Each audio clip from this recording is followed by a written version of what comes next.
नमस्कार। बंगाल में दूसरे चरण का मतदान बड़े जोर शोर से हो रहा है। लगातार रिपोर्टें आ रही हैं और 11 बजे तक के जो मतदान के आंकड़े आए हैं हम अभी आपके समक्ष रखेंगे। क्या आंकड़े हैं, साथ में ये भी बताएंगे कि बंगाल में इस मतदान के दौरान कितना उत्साह है और जो आंकड़े आ रहे हैं उस हिसाब से एक बार फिर लग रहा है कि ये इस बार भी 90% से ऊपर ही मतदान जाएगा। बड़ी तादाद में बीजेपी के नेता शिकायत कर रहे हैं, वो लगातार आरोप लगा रहे हैं कि ईवीएम पर, हमारे चुनाव चिन्ह पर टेप लगाया जा रहा है। वो वीडियो भी सामने आया, वो भी हम दिखाएंगे। कितनी बड़ी तादाद में बूथों पर लाइन लगी है, हम ये भी आपको दिखाएंगे। और किस तरीके से टीएमसी की सांसद ने जाकर अपना वोट डाला है, ये सारे आंकड़े हम आपके समक्ष अभी रखेंगे और एक एक कर ये सब आंकड़े देखने के लिए आप इस वीडियो को अंत तक देखें। हमारा अपने दर्शकों को ताजा जो जानकारी है उसके मुताबिक पश्चिम बंगाल में विधानसभा के दूसरे और अंतिम चरण की सीटों पर मतदान जारी है। मतदान को लेकर लोगों में जबरदस्त उत्साह है और बूथ पर लंबी लंबी कतारें लगी हुई हैं। शुरुआती 4 घंटों में यानी 11 बजे तक ही 40% मतदान हो चुका है। जिलेवार देखें तो पूर्वी वर्धमान में सबसे ज्यादा 44.50%, कोलकाता साउथ में सबसे कम 36.78%, तो वहीं हुगली में 43.12%, नादिया में 40.34%, हावड़ा में 39.45%, नॉर्थ 24 परगना में 48.43%, कोलकाता नॉर्थ में 38.39%, साउथ 24 जिला परगना में 37.92 यानी 37.92% मतदान हुआ है। पश्चिम बंगाल विधानसभा चुनाव के दूसरे और अंतिम चरण के लिए सुबह 7 बजे से मतदान शुरू हो चुका है। दूसरे चरण में 7 जिलों की 142 विधानसभा सीटों पर कुल 3,71,837 मतदाता वोट डालेंगे। इनमें 1,64,35,627 पुरुष मतदाता हैं, जबकि 1,57,37,418 महिलाएं हैं। 792 थर्ड जेंडर के मतदाता होंगे। ये लगातार आपको आंकड़े बताए जा रहे हैं। इसके लिए 41,001 मतदान केंद्र बनाए। कानून व्यवस्था की हर संभव व्यवस्था बढ़िया रहे, इसके लिए बहुत गंभीर तैयारियां हैं। 142 सामान्य पर्यवेक्षक, 95 पुलिस पर्यवेक्षक, 100 व्यय पर्यवेक्षक भी तैनात किए गए हैं।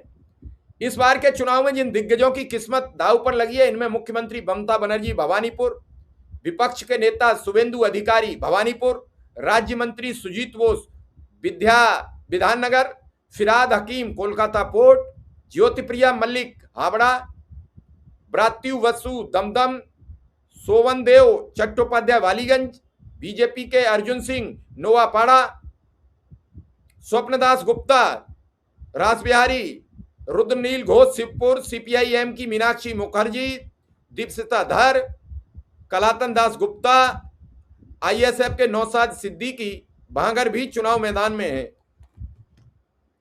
पूरा बंगाल इस दूसरे चरण का गवाह बन रहा है। देख रहे हैं आप कितनी सख्त व्यवस्थाएं हैं।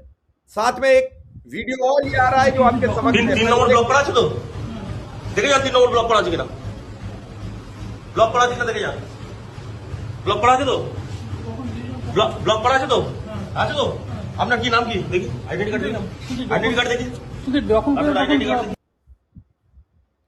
इस बूथ पे कहना है कि ये मशीन है, यहाँ बीजेपी के उम्मीदवार पर किसी ने टेप लगा दिया है, बीजेपी के उम्मीदवार के वोट नहीं पड़ पा रहे हैं, ये खबर भी आ रही है। वहीं टीएमसी की महिला सांसद महुआ मोत्रा अपना वोट डाल रही हैं। महुआ मोत्रा वही हैं जो आईपीएस अजयपाल शर्मा को लेकर बड़ी चर्चा में आई है पिछले 2 दिन से।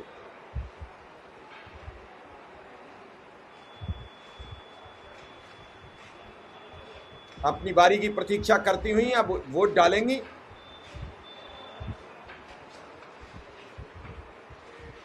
तरह तरीके की खबर आ रही है, लगातार खबरें आ रही हैं कि बवाल हो रहा है, कई जगह मारपीट की भी खबर है, कई कार्यकर्ताओं को पुलिस बांध कर ले जा रही है, मारते हुए ले जा रही है। कई तरीके के अब वीडियो सोशल मीडिया पर वायरल हो रहे हैं। देखना यह है कि शाम तक क्या 90% से ज्यादा मतदान होगा। एक और वीडियो चर्चा में है, वो अगली खबर में हम आपको देंगे उसका पूरा डिटेल, कि एक सांसद ने यह कह दिया कि 4 मई को मोदी इस्तीफा देंगे। उनके बयान के बाद पूरे देश में हलचल मच गई है और ये चुनाव बीजेपी अंतिम दौर में प्रशासन यानी गृह मंत्रालय बनाम बंगाल बन गया है। शायद बंगाल की अस्मिता ने ले लिया है और इसी तरीके से ये लंबी लंबी बूथों पर लाइनें नजर आ रही हैं, जहां अमित शाह के सारे हथकंडे, मोदी का चक्रव्यूह, इसमें फंस कर क्या ममता बनर्जी बाहर निकल पाएंगी। और ममता बनर्जी अगर इस चुनाव में बाहर निकल जाती हैं, वो जीत जाती हैं, तो फिर भारतीय जनता पार्टी का यहां से डाउनफॉल शुरू हो जाएगा। यानी भारतीय जनता पार्टी फिर बैकफुट पर आती चली जाएगी और इसके बाद आने वाले 5 राज्यों में उसे फिर समस्याओं का समाधान करना पड़ेगा, क्योंकि यहां जितना भी हो सकता था भारतीय जनता पार्टी वो सारे हथकंडे अपना रही है। धर्म, संप्रदाय, जाति कई हैं। और दूसरे एक बड़ी गंभीर हम आपको जानकारी दे जाते हैं कि पिछले चुनाव में CSDS के आंकड़ों के मुताबिक 7% वोट मुसलमानों का बीजेपी को मिला था और बीजेपी को जो वोट मिला था वो लगभग 40% के समथिंग था पिछली विधानसभा में। अगर उसमें से इस बार SIR और जो मुसलमानों के खिलाफ नैरेटिव गढ़ा गया, उसमें अगर वो 7% बीजेपी की तरफ से वोट निकल जाता है तो कितना रह जाता है। मैं पूरे आंकड़े अभी भी आपको बताऊंगा कि पिछली बार बीजेपी को कितना वोट मिला, TMC को कितना वोट मिला, 142 सीटों पर क्या स्थितियां थी। बीजेपी यहां सिर्फ 20 सीटें जीती थी, बाकी 122 सीटें यहां TMC जीती थी। तो क्या है कि अगर उस आंकड़े में से अगर बीजेपी के परसेंटेज में से अगर 7% वोट निकलता है तो कितना बचा। उसके बाद मथुरा समाज की बड़ी तादाद में वोट कटा है SIR में, तो वहां मथुरा समाज भी 1% से 2% नाराज है। अगर वो इनसे हटा, साथ में CPM और कांग्रेस का वोट है जो वो इस बार अपने कैडर की तरह जा रहा है, पिछली बार इनके साथ जुड़ गया था ममता को रोकने के लिए, उसे पता लग गई ये नहीं रोक पाएंगे तो वापस अपने कैडर को चला गया है। अगर वो भी 1-2% है तो फिर इनका आंकड़े तो 30% के पास आ रहे हैं। अगर 30% वोट ही इनके पास रह जाता है कितनी सीटें होंगी। आप बंद ऑफिस में बैठ के, अब इसमें कुछ भाई चुनाव आयोग का हेरफेर हो, कुछ और हो, तो जीत के आंकड़े कुछ भी हो सकते हैं, लेकिन ये 4 मई तय करेगा। आज बंगाल में इस कसमकस चुनाव में बीजेपी का एक चरण हो गया, 152 सीटों का वोट पड़ चुका है। उसमें बीजेपी पहले 59 जीती थी, इधर 22 जीती थी, तो क्या उधर की 59 बचा पाएगी, इधर की 22 बचा पाएगी। यह सवाल अब बीजेपी के सामने चुनौती बनकर खड़ा हुआ है। क्या ममता बनर्जी अपनी 122 सीट बचा पाएंगी इस चरण में, उस चरण में भी वो अपनी 90 से ज्यादा सीटें बचा पाएंगी। ये सवाल ममता बनर्जी के लिए भी बड़ा चुनौतीपूर्ण है। ये चुनाव एक बड़ी कसमकस में फंसा हुआ चुनाव है और बड़ी ताकतवर ममता ने कड़ी चुनौती तो प्रस्तुत की है, जहां मोदी और शाह की टीम ने भी पूरा अमला लेकर हमला बोला है। आज फिर वही अजयपाल शर्मा भी वायरल हो रहे हैं, उनके वीडियोस वायरल हो रहे हैं। उनके खिलाफ एक रिट हाई कोर्ट गई, हाई कोर्ट में रिजेक्ट हुई तो वो सुप्रीम कोर्ट आ गए हैं। अब देखते हैं सुप्रीम कोर्ट में सुनवाई क्या होती है। हालांकि शाम 5 बजे तक वोट कास्ट हो जाएगा। उनके खिलाफ एक थाने में शिकायत भी दी गई है। शिकायत बिना चुनाव आयोग के परमिशन के FIR में तब्दील नहीं हो सकती है। लेकिन आज बंगाल के चुनाव में जो वोट परसेंटेज है वो तेजी से बढ़ता नजर आ रहा है और इस तेजी से बढ़ रहे वोट परसेंटेज में क्या लोगों का उत्साह कम पड़ेगा या फिर और बढ़ता चला जाएगा। वोट डालने के लिए लंबी लंबी कतारें लगी हुई हैं, लोग अपनी बारी की प्रतीक्षा कर रहे हैं।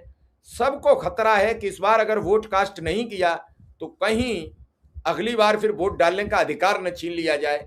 ये जो भय है, ये जो डर है, ये लंबी लंबी कतारों में बनकर निकल पड़ा है। और ये एक पोलिंग बूथ का आंकलन नहीं है, ये सभी का आंकलन है। और इन सभी आंकलनों पर ही हम चर्चा करते हैं, बातचीत करते हैं और देखते हैं कि 4 मई को क्या होगा। हर व्यक्ति अपना वोट डालने के लिए लाइन में लगा खड़ा है, अपनी बारी की प्रतीक्षा में खड़ा है। इसके परिणाम कैसे होंगे ये तो 4 मई बताएगी, लेकिन वोट बढ़ते प्रतिशत से सब चौंकेंगे जरूर। तो चलिए फिलहाल और ताजा जानकारी लेकर आपके सामने हाजिर रहूंगा। हमें इजाजत दीजिए। धन्यवाद, आभार, नमस्कार।